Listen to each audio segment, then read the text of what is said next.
Ako ang Kuya E.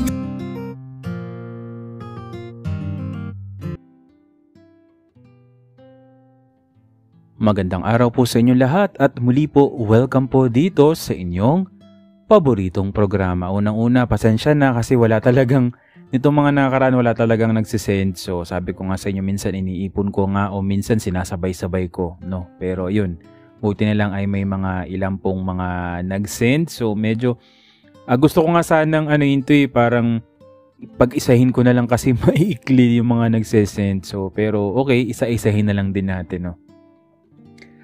Dear Kuya E, itago niyo po ako sa pangalang Dre, galing sa isang mayamang pamilya, Naol. At ang lalaking nagpaibig sa akin, si Rafael, ay lumaki sa isang mahirap na pamilya at lugar. Taray, langit at lupa ang peg nyo ha. Sa kabila ng magkaibang pinagmulan o magkaibang mundo, pinagtagpo kami ng tadhana at natuklasan ng isang pag-ibig na humuhubog sa buhay sa mga paraang hindi namin nakalain. Pribilehiyo Kuya E kung ituring ko ang nagisnan kong yaman. Hindi man maniwala ang iba sa listeners mo, pero ang mga araw ay puno ng marangyang kapaligiran, mga mamahaling gadget at mga magagarang party. Lalim ah. Gayunpaman sa kaloob-looban ko, Kuya E, pakiramdam ko ay walang laman at hindi nakakonekta sa mundo sa paligid. Hindi ko alam, malapit na palang magbago ang buhay ko. Oras na makilala ko si Rafael. Si Rafael naman Kuya E ay lumaki sa hindi mabilang na paghihirap. Nakatira sa isang maliit at sirasirang bahay kasama ang kanyang ina at mga nakababatang kapatid. Maaga silang iniwan ng kanilang ama o sabihin na nating sumakabilang bahay. Di pala patay. Siya bilang panganay ang halos naging tagapagtaguyod habang ang ina ay isang labandera. Masipag si Rafael, nagpupumilit na mabuhay at sa kabila ng mga pagsubok na kanyang hinarap, nanatiling matatag, mabait at puno ng pangarap si Rafael. Isang araw, nag-cruise po ang landas namin sa isang lokal na sentro ng komunidad. Nag-volunteer po ako noon na tumulong sa isang charity o kawang-gawa na naghahanap po ng layunin na at katuparan sa kabila ng mga materialistikong buhay. Ang lalim. Habang pinagmamasdan ko si Rafael, may kung ano ba akong naramdaman sa aking kalooban.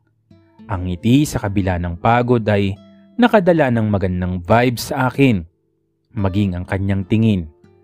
Nagkaroon kami, tinang-tila ba, instant na connection, isang hindi maipaliwanag na ugnayang nalampasan ang mga pagkakaiba sa katayuan namin sa lipunan. Dahil po sa kuryosidad ay mas napalapit ako kay Rafael. Nagkakwentuhan at habang mas matagal na magkasama, napagtanto namin kung gaano kami magkatulad sa kabila ng aming pagkakaiba sa buhay. Malungkot si Rafael, tulad ko na sagana naman sa material na bagay. Nagtawanan kami, nagbahagian ng mga kwento, nagkakilanlan. Nakatuklas ako Kuya E ng bagong pananaw sa buhay. Nasaksihan ko mismo ang lakas at katatagang taglay ni Rafael sa kabila ng kanyang mapanghamong kalagayan. Mabilis Kuya E ang lumipas na mga araw. Ang pag-iibigan ay lalong tumitibay sa bawat araw na lumilipas. Ngunit hindi nawalan ng mga sangkap sa buhay na sabi nga ay hadlang. Ang lalim ha. Hindi sinang-ayuna ng pamilya ko ang aming relasyon. Yes, Kuya E, open po ako sa family ko bilang ako. Gay po ako pero sa mata ng tao ay feeling straight. Naniniwala ang pamilya kong si Rafael ay habol lamang. Sa akin ay kayamanan. In short po ay hinusgahan po nila agad si Rafael. Lalo na po ng tatay ko. Gayunpaman Kuya E, ang aking ina ang aming lihim na taga-suporta. Hindi ko makakalimutan ang sinabi sa akin ng aking nanay one time na nabugbog ako ng tatay ko. Sinabi ng aking ina na sundin ko raw ang gusto ng puso ko. At kung gusto kong lumayo, suportado naman niya ako. Lalo na at siya rin ay napagbubuhatan ng kamay ng aking ama. Naku po.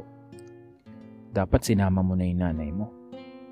Samantala dahil sa sariling insecurities ni Rafael, naging mahirap para sa kanya na yakapin ng buo ang aking pagmamahal. Sa takot na baka hindi niya mabigay ang parehong pamumuhay na kinagisnan ko. Naintindihan ko rin naman si Rafael. Ako ay nasanay sa marangyang buhay. Sa pagmamahal niya sa akin, iniisip niya paano kami magiging maayos. Mismong buhay nga daw niya ay magulo. Pero hinarap pa rin namin ito. Sa pagharap nga sa mga hamong yun, lalo lamang kaming lumakas yung aming pagmamahalan.